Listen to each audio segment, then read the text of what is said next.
guys, today I have this hard plastic storage box by Laston.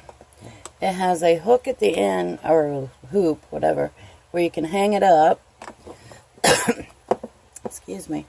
It has two locking flaps where it comes off, and each of the little divider pieces will come out. And they're like two together, but you can, I guess, take them apart to where they're, just single if you want to put whatever in there.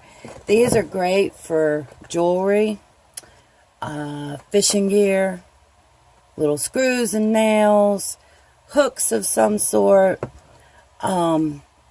beads, craft items, whatever you want. And like I said, you can't take the lengthwise ones out, but you can take these out and get like a bigger hole, and you can make them as big as you want them, and then they just slide back in on these little grooves so that they go back in if you change your mind on your size or whatever.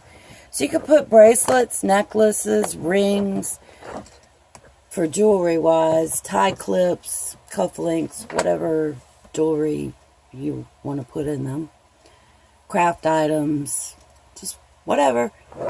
And it is perfectly clear, so you can see through it to what you have and where. This is 10.8 inches long, 7.3 inches wide, and 1.8 inches deep. So check this out. I'll leave the link below. This sucker is going to come in so handy for my crafts and my jewelry collection. Check it out.